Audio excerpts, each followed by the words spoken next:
Cette semaine, nous sommes au chapitre 3. Perek Gima.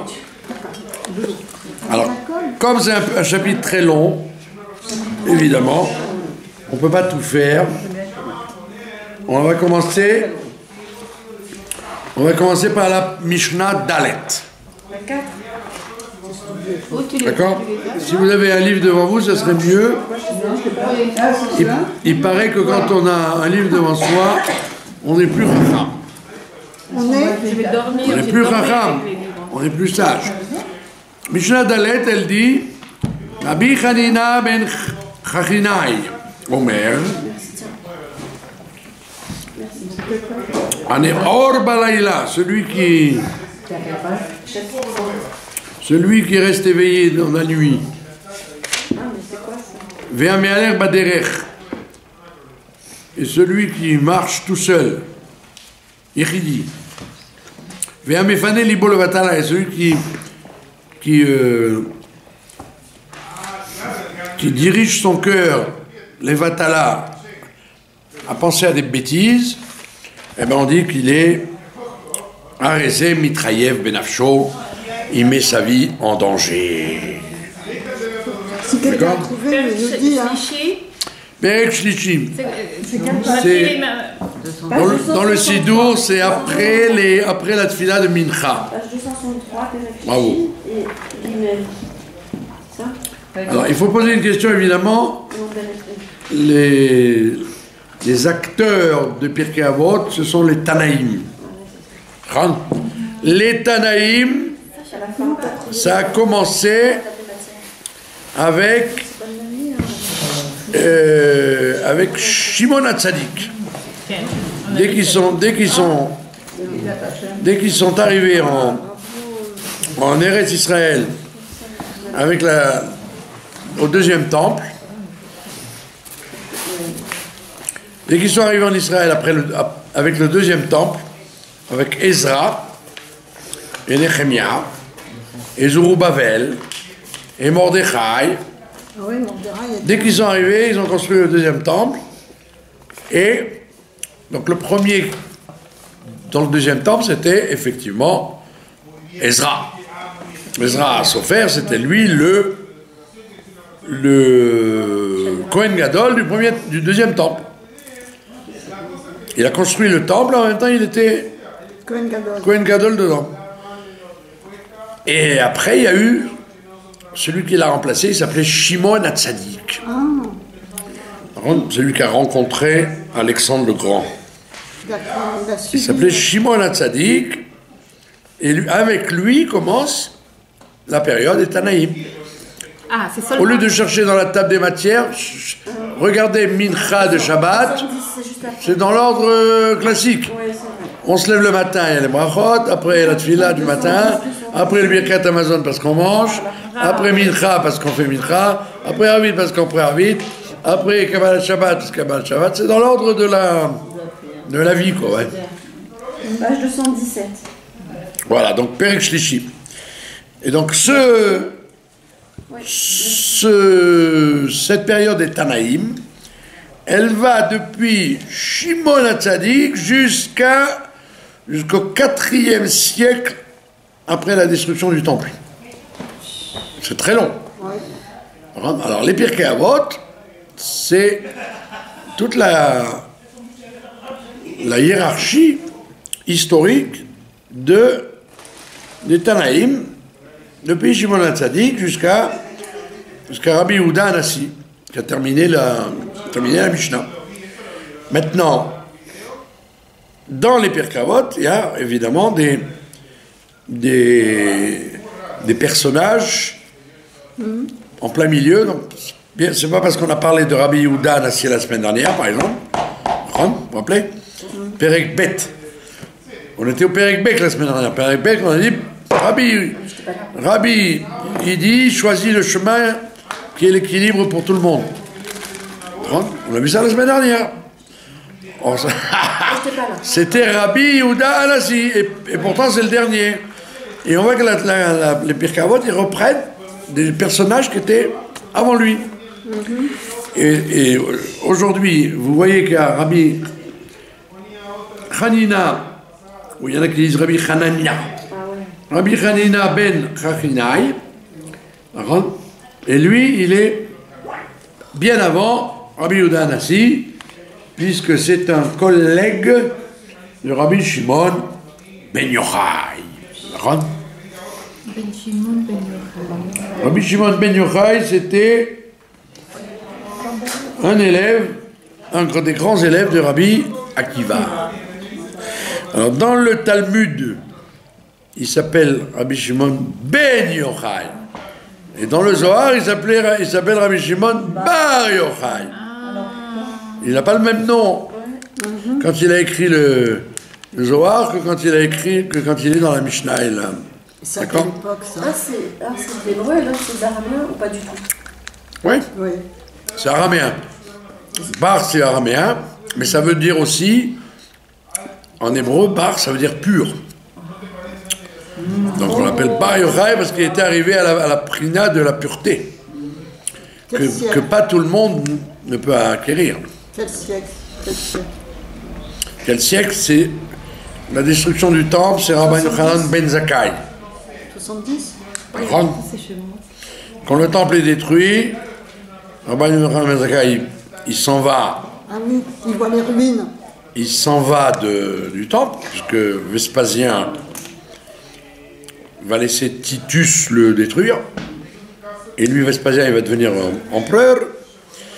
Et comme il a donné ordre de détruire le temple, tout ce qu'on retiendra de lui, c'est les Vespasiennes. C'est les toilettes qu'il y avait à Paris. Oui.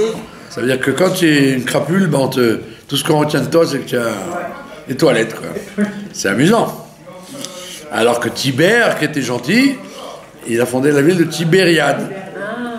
Donc quand tu es comme tu es, on se rappellera de toi, quoi. Mais Kitsour, le pauvre Vespasien, il laisse Titus détruire. D'ailleurs, c'est pas Titus qui a détruit. C'était un juif qui s'appelait Shmuel. C'est lui qui a détruit le temple, c'est pas Titus. Parce que Titus, c'était un général. Lui, Shmuel, c'était un juif, il connaissait tous les endroits, comment on rentre, comment on sort, comment... Et c'est lui qui a donné l'ordre aux Romains, il leur dit, voilà, il faut rentrer par là, mettre le feu par là. Qu'est-ce qui lui est arrivé? C'était comme tous les capots de l'histoire, quoi. C'est incroyable, hein. Il s'appelait Shmuel. C'est un officier romain qui s'est, qui était volontaire, qui était bénévole pour foutre le feu au temple. On peut dire que c'était un RRA? Ouais. Oui. Pardon? On peut dire que c'était un RRA? Ah bah oui, plus que ça, oui. Mais Kitsour, le temple est détruit, donc Rabban Yochanan ben Zakkai, il fonde Yavne. D'accord? Il a 5 élèves qu'on a vu la semaine dernière, dans le Pérec Pet. Et un de ses élèves, c'est Rabbi Eliezer ben Orkinos. Le Rabbi Eliezer ben Orkinos, il a un grand élève qui s'appelle Rabbi Akiva, qui était un voyou, un amaretz, quand il était un anti-religieux pendant 40 ans. Il disait, quand j'étais amaretz, j'étais prêt à mordre les Talmidei Chachamim comme un âne. Et on sait que la morsure de l'âne, elle est irréparable. Après, il a fait une grande tchouva. Il est devenu un Talmid Chacham. Et après, il est devenu le chef de tout le peuple juif. Toute la Torah, c'est lui qui l'a écrite. Donc Rabbi Akiva, il a des élèves à nouveau. Et donc, un de ses élèves, c'était lui, Rabbi Hanina ben Chachinai, collègue de Rabbi Shimon. D'accord? Qu'est-ce qu'il nous dit? Ce monsieur-là, il a été tué, il a fait partie des 10 Arougé Malchut. Il a été tué par les Romains. D'accord? Je vous fais un peu d'historique parce que vous avez l'air de... oui, on a besoin. Comme tous les gens qui m'écoutent d'ailleurs, pas que vous, de rien connaître à l'histoire. Et le Talmud nous raconte que c'était un personnage qui a jeûné depuis l'âge de 12 ans jusqu'à l'âge de 95 ans. Il jeûnait de Shabbat en Shabbat. Il mangeait vendredi, quoi. Vendredi soir. Et avant de mourir, les Romains, ils ont décidé de le tuer vendredi. Alors les élèves, ils ont dit, bah tiens, au moins fais Kidouche avant de mourir. Et il a fait Kidouche. Et au moment où il a dit le mot, Kadesh, Kadesh, les Romains l'ont pris et l'ont tué. Donc, au moment où il a prononcé le mot Kadesh. 95 ans. Donc c'était des personnages assez remarquables. Alors qu'est-ce qu'il dit? Il dit celui qui reste réveillé toute la nuit, qui a des insomnies, mais au lieu de rester à la maison tranquille, il se... il marche toute la... il est dans la nuit comme ça, comme un fou. Bizarre, surtout à l'époque, il n'y avait pas de lumière. Donc on dit qu'il se met en danger parce que la nuit est là, et le règne des mazikim. D'accord? Les forces négatives. C'est pour ça que d'ailleurs, il y a des gens qui ont des insomnies. Alors ils prennent des cachets, des barbituriques, des calmants. Mais si tu veux bien dormir, fais Kriyat Shema à la mita. Quand tu fais Kriyat Shema à la mita, en pensant enlever les mauvais esprits, bah tu vas dormir. C'est une ségoula pour bien dormir de faire le Kriyat Shema à la mita. En même temps, quand on lit le schéma à la mita, pardon? Quand on fait le schéma à la mita, il y a des passages où on ne comprend pas d'où ça vient. Alors, ben, il faut le faire en français si vous ne savez pas en hébreu. Ça a un sens, mais on ne voit pas... Quel rapport? Ouais. Ben déjà, on pardonne à tous les gens qui nous ont fait de la peine. Dans le cas où dans la nuit vous passeriez l'arme à gauche, ça peut arriver. Si vous ne vous réveillez pas, qu'à Dieu ne plaise, au moins vous avez, avant de partir, pardonné à tout le monde. Donc c'est déjà une thérapie très forte, parce qu'avant de dormir, je ne suis fâché avec personne, j'ai le cœur pur et blanc vis-à-vis de tous les gens que je connais. C'est énorme. Après, vous faites Kriyat Shema, ça sera peut-être le dernier. Alors, prenez sur vous le joug divin. Et après, vous dites des petits mismorim, etc. Alors, si vous ne comprenez pas, ben, il faut les lire en français. Je ne peux pas faire seulement le schéma. Les gens qui sont Talmid Chacham, ils ont le droit de ne pas le lire et se contenter d'un seul pasouk. Mais les gens qui ne sont pas Talmid Chacham, c'est bien. Ça laisse dormir. Donc il dit, celui qui reste réveillé en pleine nuit, et celui qui marche tout seul dans la rue, dans le chemin. Alors on dit que dans la nuit, il y a des forces du mal qui dérangent, et quand on marche tout seul, il y a aussi des forces du mal qui dérangent, des voleurs. Hein? Et le troisième, et tout ça parce que Amefane Libol Vatala, il a son cœur qui traîne, qui pense à des ch'touillottes. S'il a le cœur occupé à la Torah, alors, Arezem Mitrayev Nafsho, il ne se mettra pas en danger. Il se met en danger s'il a le cœur qui pense à des ch'touillottes. La Torah, elle est appelée une biche gracieuse. Ayala, la Torah s'appelle Ayala. Ayala, c'est toi? Elle est pas peu fière. Donc la Torah s'appelle une Ayele Tashachar, une Ayala. Une biche gracieuse. Donc, si tu fréquentes une biche gracieuse, bah, tu vas t'endormir bien, tu vas être bien. En général, les gens qui étudient la Torah, ils sont apaisés, ils sont régouim. Ceux qui s'abîment la tête avec toutes les nouvelles et les bouleversements et tout ce qui se passe dans le monde, dans la ville, eh ben, il est troublé. Donc la Torah, c'est pas une galère, ça doit être une solution. C'est comme de la fleur d'oranger qui calme. Quand vous donnez un bébé, il n'arrive pas à dormir, vous donnez une sucette avec la fleur d'oranger. C'est les recettes de grand-mère. Et même vous, si vous n'arrivez pas à dormir, buvez un peu de fleur d'oranger, vous dormez comme une masse. Parce qu'il y a des phénomènes, comment on dit, diététiques, incompréhensibles. L'orange, c'est un excitant, parce qu'il y a de la vitamine C. Donc, si vous prenez un jus d'orange, vous êtes très plein d'énergie. Mais la fleur d'oranger, au contraire, c'est un calmant. C'est pour ça que la diététique, c'est très compliqué, parce que l'un et l'autre, l'un est contraire de l'autre. D'accord? Donc, lui, il te dit, tu fais ça, ton cœur est tourné à la bêtise, aux bêtises, le vatala, Arézé, Mitraïev, Benachlo, il se met en danger. Alors, évidemment, quand on dit dans la Mishnah, il se met en danger, est-ce que c'est vraiment danger de mort? Ou alors c'est une façon de parler, quoi? Est-ce que c'est une gouzma, une exagération de la Mishnah pour faire peur? Oui. Alors en vérité, il se met en danger, pas forcément maintenant. Il se met en danger doucement, doucement. Les gens qui ne dorment pas la nuit, qui sont... ils finissent par être... Pardon?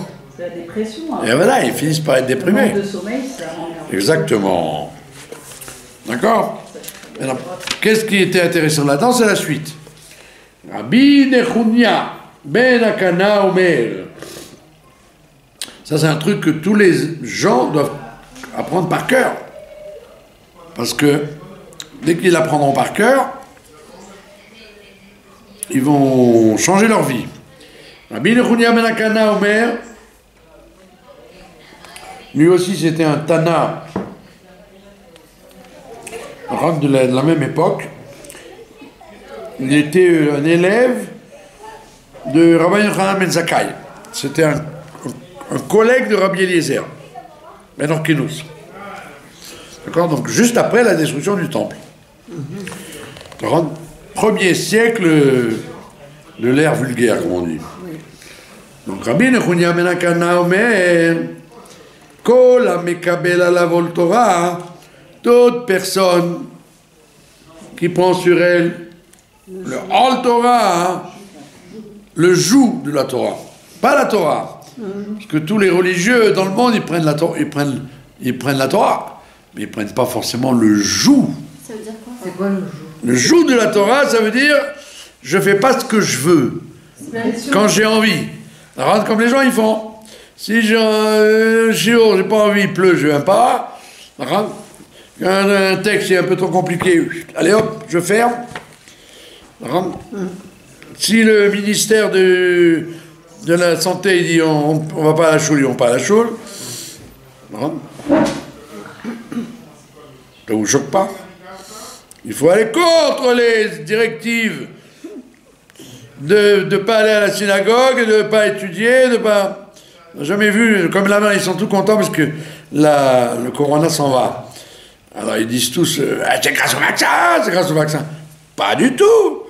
Le directeur, je vous l'ai dit non, la semaine dernière. Non. Le directeur de Shiba Tel HaShomer. Non. C'est quoi?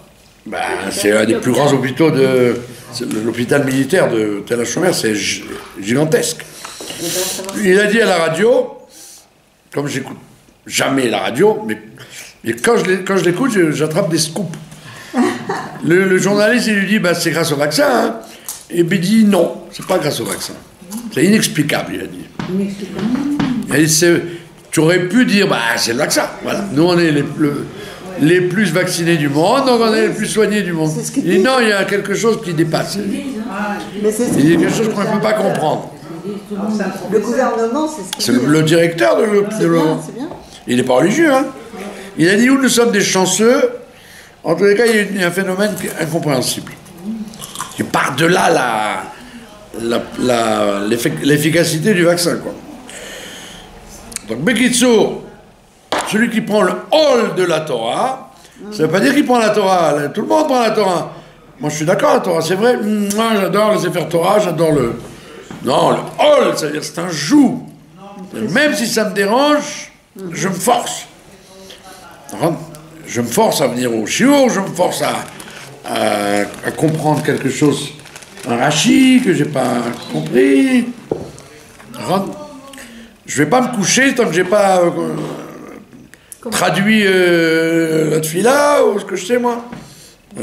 Ça s'appelle prendre le joug. C'est différent de prendre la Torah et prendre le joug. Vous comprenez? Donc tu peux très bien, comme la plupart des gens, accepter la Torah, mais ne pas prendre le joug.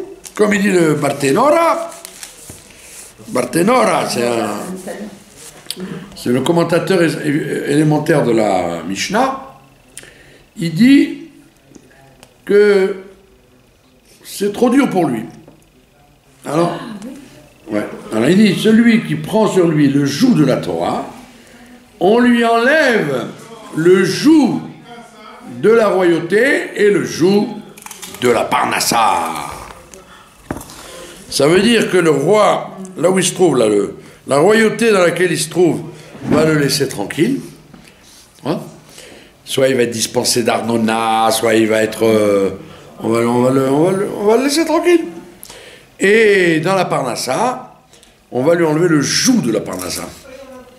Ça veut dire qu'il n'aura pas besoin de se fatiguer, il aura la parnassa fastoche. Si on prend la difficulté de la Torah...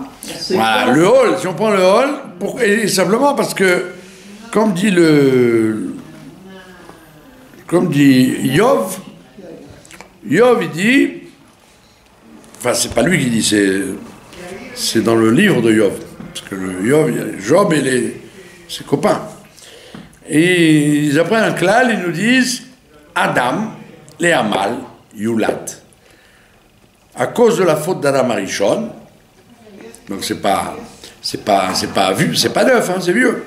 À cause de la faute d'Adam Arishon, l'homme est venu sur terre pour la fatigue. Adam, les Amal, Yulat. L'homme est venu sur terre pour en baver, pour le Hamal. Jusqu'à sa mort, il sera dans le Hamal. On voit bien qu'un enfant, dès qu'il arrive sur terre, bah, il chiale. Il fait pas Mazal Tov. Il fait pourquoi il hurle? Parce que dès qu'il arrive, il se sent pas bien. Ouais. Il se sent pas bien, il a besoin du sein de sa mère, il a besoin du lait. Ça y est, déjà, dès qu'il est né, il n'est pas bien. Et jusqu'à sa mort, à 120 ans, l'être humain, juif ou goy, homme ou femme, il a des problèmes. Il n'est jamais tranquille. Il a des épreuves. Pardon? Il a des épreuves. Voilà, toute sa vie, c'est des épreuves. Donc il est venu pour le Hamal. Maintenant, il te dit, alors, Rabbi Nechunia ben Akana, il t'apprend, il défonce une porte ouverte. Il enfonce une porte ouverte. Il te dit, puisque toi, tu dois savoir que tu es venu sur terre pour Hamal. Maintenant, tu veux prendre sur toi le Hamal de la Torah, de tout le système de la Torah, des mitzvot, etc., c'est un Hamal. Et bien, automatiquement, on te détache, on te décharge de la difficulté d'avoir affaire à la société, le roi, le gouvernement, etc. Hein, et surtout la parnassa. Au lieu que, on n'a pas dit que tu vas gagner ta parnassa sans rien faire. Non, au lieu de te fatiguer, téléphoner à des clients, celui-là il répond pas, celui-là il te roule, celui-là il te dit oui, il vient pas. Non, boule, tu fais le bon client. J'avais un ami dentiste, il travaillait Shabbat. Et c'était le meilleur jour, c'est le Shabbat. Parce que tous les tous les gens étaient libres. Ils venaient, ils faisaient des trucs, des chiffres, Shabbat. Il a fait Teshuvah, évidemment. Tu fais Teshuvah, tu peux plus travailler Shabbat. Et même vendredi soir, il est obligé de fermer plus tôt, en hiver. Alors il a dit, mais ça va pas, c'est pas possible. Alors on lui a dit, si tu fais Teshuvah Mamash, tout ce que tu gagnes Shabbat, Dieu va te le déplacer, va te le déplacer les autres jours. Et c'est pas possible, et quoi, s'ils sont là, c'est connu que le samedi, tous les gens ils sont libres, ils viennent se faire soigner. Donc pendant un certain temps, évidemment, c'était pas vrai. Il n'a pas gagné plus. Au contraire, il gagnait beaucoup moins puisqu'il ne travaillait pas Shabbat. Et après, le miracle s'est produit que tout ce qu'il gagnait, il faisait des belles prothèses en semaine, des belles, des beaux chantiers. Alors que, et grâce au Shabbat, mais Kitso, c'est ce qu'il te dit, Rabbi Nechunia, si jamais tu prends sur toi le hall de la Torah, on t'enlève le hall de la royauté, le hall du Derech. Maintenant, Vechol aporek mimenu ol Torah, et toute personne qui enlève d'elle-même le hall de la Torah, comme il dit Barthénora que c'est trop dur pour lui, et il dit j'arrive pas, slicha. Moi, quand j'ai une difficulté, je ferme le livre. Bah oui, dès qu'une chose est fatigante, je ne le fais pas. Mais on peut le fermer et puis... Ça s'appelle porek, ol. Tu enlèves prends le joug, tu le jettes. Alors, tu as enlevé de toi le joug de la Torah. Alors on va te donner le joug du Malchut et le joug de la Parnassa. C'est l'homme, il doit choisir. Et on voit bien dans l'humanité, la plupart des gens, ils n'ont pas envie de prendre sur eux le joug de la Torah. D'accord ? Oui. Ils veulent bien faire de la Torah, des mitzvot, comme ça, en dilettante. Vous avez compris? Il y a des gens, ils disent « j'ai des problèmes par la sage, j'ai du mal, je comprends pas. Pourtant, j'ai une bracha, je devrais avoir de la parnassa. » Alors, il faut lui dire « Peut-être que tu ne prends pas sur toi le joug de la Torah. » Bon. C'est pas le tout de dire je veux avoir une bracha. La bracha, il faut faire un cli. Le cli de la bracha, c'est de faire ce que la Torah le demande. Vous avez compris? La plupart du temps, les gens, de toute façon, n'acceptent pas ce discours. Ils disent non, mais c'est pas... Ça ne me concerne pas. Hein? Ça ne me concerne pas, ils disent. C'est joli, mais voilà. Et donc, ils s'accrochent à ne pas vouloir prendre le joug, et donc à ce moment-là, ils ont le joug de la vie. Mais Rav, Vous avez compris? c'est quoi qui fait que, justement, ils rejettent le joug de la Torah? Parce que la plupart, ils sont intelligents, ils ont déjà étudié tout ça. C'est parce que c'est le Yetzer Hara qui fait ça? Ou c'est Hachem qui ne veut pas d'eux? Non, Hachem ne veut pas d'eux. C'est quoi? le Yetzer Hara. Vous avez entendu parler de cette bestiole-là? Ouais, le Yetzer Hara, ça s'appelle. J'ai entendu aujourd'hui une histoire de Yetzer Hara. Pour vous expliquer que le Yetzer Hara, c'est une bête. Le Maaseh Satan, c'est une bestiole. Hein. Il y avait un... C'est terrible, ça. Pardon? Il y avait un monsieur. Et le monsieur, il a une kippa srouga. Kippa à tricoter. D'accord? Évidemment, dans le monde étriqué dans lequel on vit, kippa tricoter, ça veut dire Yom Ha'atzmaut, Medina et compagnie. Il a perdu sa mère. C'est un monsieur de certain âge, hein, c'est pas... Il a perdu sa mère. Et il est venu en Israël pour s'asseoir, pour les Shiva. Rentre un grand rave. Un grand rave, hein, pas un rigolo. Un grand rave. Il rentre, pour lui faire Nichum Avelim. Donc, consoler les endeuillés. Mais au lieu de consoler les endeuillés, il l'a engueulé. Ouais, c'est quoi c'est pas vous qui avez... La Médina, c'est nous qui l'avons faite avant vous. Un fou. Un fou. Tu viens consoler quelqu'un qui vient de perdre sa mère. Au lieu de jouer le jeu, tu commences à rentrer dans un truc de... Qui passe au gars, c'est un malade. C'est pas du Serra, ça? C'est vrai? En plus que ça veut rien dire, là, qui passe au gars. Rien ne veut rien dire, mais quand tu vas faire Nichum Avelim, le minimum, c'est au moins de te la fermer. Bah oui. De dire, j'ai beaucoup de peine. Bah oui, c'est affreux. Donc vous voyez bien que, je vous donne un exemple, un grand rave, c'était pas un homme de la rue. Ça veut rien dire en plus. Ça veut dire qu'une mitzvah aussi forte que Nichum Avelim, tu l'as.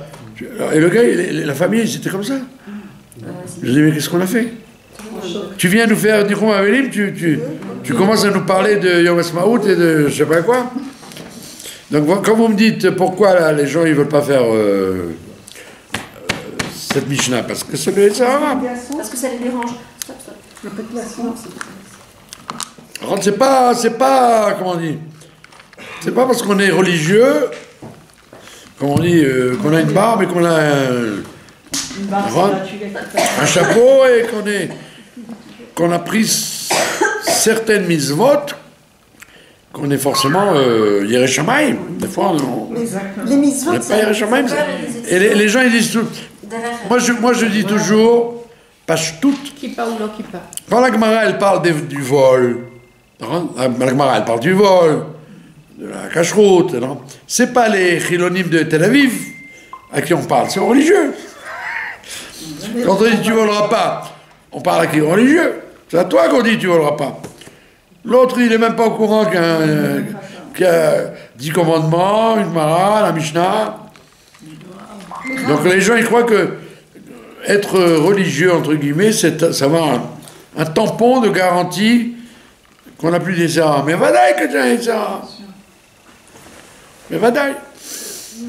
Donc quand vous me dites pourquoi les gens ils veulent pas prendre sur eux, parce qu'ils veulent pas prendre sur eux, parce qu'ils vont tourner autour du pot, comme on dit, sechor. Ils vont tourner autour du pot pour ne pas voir la réalité en face. C'est tellement dur sur le coup, c'est tellement dur de prendre la réalité, de faire les choses, voir la réalité en face, que les gens n'ont pas envie de le faire. Sauf que vous nous dites que les mitzvot... C'est pour ça qu'il y a des gens qui ils veulent pas se prendre sur eux, le hall malchou, hein, mais ils gueulent sur les autres. Ouais, c'est à cause des gauchistes de Tel Aviv. Mais rigolo, les gauchistes de Tel Aviv, ils sont même pas dans le calcul du bon Dieu. C'est toi qui empêche le Mashiach de venir, c'est pas les gauchistes de Tel Aviv. Mais grave, c'est sûr que les mitzvot, ce sont les kelim pour recevoir la shafa de la brara. Ce sont des kelim, vous dites ça, les mitzvot. On devient, en faisant des mitzvot, ouais. On devient... elles, ce sont des moyens, et nous, on devient un keli. Oui, je n'ai pas compris quelle est votre intervention. Je voudrais être sûr. Ben, il serait temps, vous soyez sûr, hein. Sinon, je téléphone à la... Allô. Vous êtes trompé. Non, pas ça. Mais que les mitzvot, soit c'est nous le keli, ou c'est les mitzvot qui nous aident à devenir un keli pour recevoir la brara. Les deux, mon capitaine. C'est évident que les mitzvot sans vous, elles sont rien. Oui, mais autrement, quand vous avez une paire de tefilin sur la table, ou un loulav, ou un chanoukia, si vous allumez pas la chanoukia, donc la chanoukia, elle a besoin de vous, et vous avez besoin de la chanoukia. Oui. Et donc si ce sont des kelis, donc le hall de la Torah, c'est peut-être difficile, mais en même temps, on sait que c'est notre... On n'a pas dit de l'étude de la Torah. Le hall. Le hall de la Torah, ça veut dire... J'ai dit le hall. La preuve, c'est que les Pirkei Avot s'adressent même aux femmes. Ouais. Les femmes, elles n'ont pas de mitzvah d'étudier la Torah comme les hommes. Mais le hall de la Torah, elles l'ont comme des hommes. On voit bien que les enfants, ils dépendent des femmes. Donc le hol, c'est aussi un kéli, alors? Non, c'est pas un kéli, tu peux ne pas avoir le hol et faire des mitzvot, quand la kavod, tu auras le Gan Eden, tu auras le truc, mais que tu saches que dans ce monde-là, tu vas pas rigoler, parce que tu n'as pas pris le hol.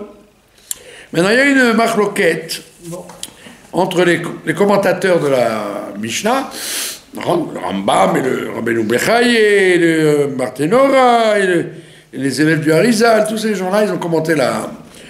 Alors, il y a une partie qui disent la Mishnah, c'est quelque chose de naturel. Ça veut dire que dans la vie, c'est comme ça. Tu veux prendre le joug de la Torah, on t'enlève le joug de des goïms, de la parnassa.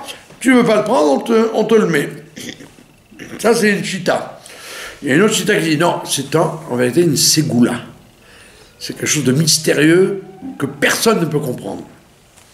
Ça veut dire quoi? Ça veut dire qu'en fait, tu aurais pu dire, puisque Adam Arishon, il a fait le zouave, même si quelqu'un, il prend sur lui le hol de la Torah, tu aurais dit, je suis désolé, mais tu auras quand même le joug comme on le voit au moment des Romains. Au moment des Romains ou au moment de la galoute, pendant la galoute, que ce soit chez les chrétiens ou chez les musulmans, il y avait beaucoup de gens, ils avaient beau prendre le joug de la Torah, on leur mettait le joug de la malroute. Pas évident, hein? Et pourquoi? Donc, ça veut dire que c'est une ségoula, en fait. C'est un phénomène incompréhensible que personne ne pourra t'expliquer. Mais les deux explications sont vraies. Ça veut dire que les gens ils vont dire « Oh, mais tu as eu de la chance !» Pourquoi tu as eu de la chance? Ben, quand tu es arrivé à la poste, au lieu de faire la queue 1 heure, le postier il a dit « Bon, venez-vous, allez !» Alors tu vas dire « Mais c'est passé à une bonne tête !» Parce que tu étais bien luné, nanana. En réalité, non, c'est une ségoula, ça veut dire que c'est incompréhensible.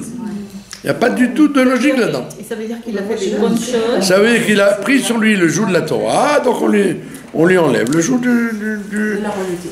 C'est tout, la vie elle est comme ça. Mais comme on l'a dit, c'est pas évident, sinon tout le monde le ferait. Sinon tout le monde le ferait, de prendre Et même les femmes doivent le prendre. Ça veut dire quoi le joug de la Torah? Ça veut dire que les femmes, elles ne doivent pas rigoler. Tout ce qui est dans leur rôle, elles doivent le faire très sérieusement. Et à ce moment-là, elles auront des satisfactions avec leurs enfants, avec l'entourage, etc. C'est un investissement. Ça veut dire que si quelque chose ne va pas dans Une femme, elle peut pas dire « Ah non, mais tous ces pirkavot, c'est pas pour les femmes, c'est pour les hommes. Ol Torah, machin, c'est pas pour moi, c'est pour les hommes. » Ma pitom, qui a dit que comme on l'a vu 1 million de fois, les femmes, le matin, elles doivent dire les brachot de la Torah. Oui. Pourquoi? Elles n'ont pas de mitzvah d'étudier la Torah. Oui, elles ont une mitzvah d'étudier la Torah.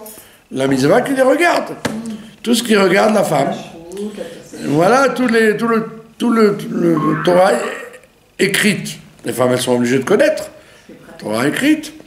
Et les Pirkei Avot, tout ce qui est moussar, tout ce qui est moral et Yirat Shamayim, etc., c'est barour que les femmes, elles sont chayavot au même titre que les hommes.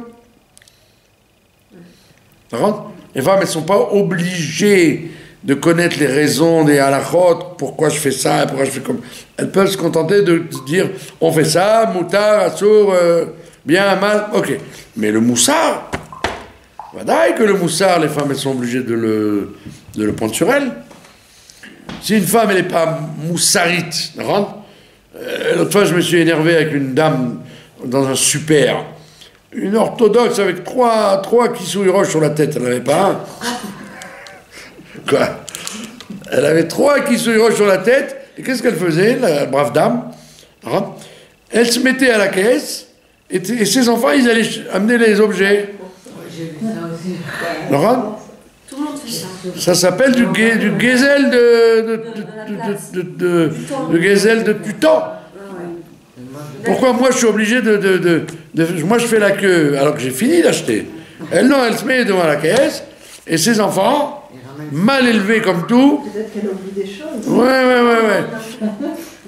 Alors je lui dis, Guy Verrette, je l'ai engueulé comme il faut. Je lui dis, Guy Verrette, ce que tu fais n'est pas bien et j'interdis à la compagnie de te prendre. Moi je veux passer d'abord. Il m'a dit, quoi, t'as pas honte? J'ai dit, non, j'ai pas honte. Tu n'as pas de moussard élémentaire de voler le temps des gens. Surtout de montrer l'exemple aux enfants. Voilà, en plus que ça apprend aux enfants.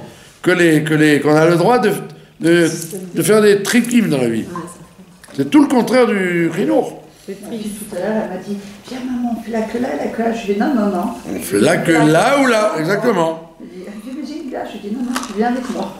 Voilà, donc ça veut dire que les Pirkei Avot, c'est une obligation, aussi bien pour les femmes que les hommes. Il n'y a pas de différence. Donc même une femme, elle doit prendre sur elle le rôle de la Torah. D'accord? Au niveau de la cacheroute, au niveau de plein de choses. Bon, aujourd'hui, c'est relativement facile par rapport à ce que c'était avant. Mais même... Vous avez compris? Voilà, il dit donc... Et maintenant, le contraire... Ne crois pas que si tu t'enlèves le joug, tu vas être tranquille. Il te dit non, on va te le mettre sur le dos, le joug de la malchoute et le joug du derech eretz. Voilà. C'est intéressant. Oui. Comme c'est un chapitre, comme quand on fait les chapitres du Pirkei Avot, en général, les gens ils commencent la première Mishnah et puis ils s'arrêtent en plein milieu. Donc il vaut mieux sauter un peu. Donc ce que je fais toujours, les premières Mishnah du tout le monde connaît. premier, après du deuxième, après le troisième, moi je regarde tout. Après j'avance. Mais il y en a qui sont rébarbatifs au milieu du premier chapitre, je sais, ça m'a découragé. Très important. Une petite goutte, avant qu'on se quitte. Je vous remercie de votre attention.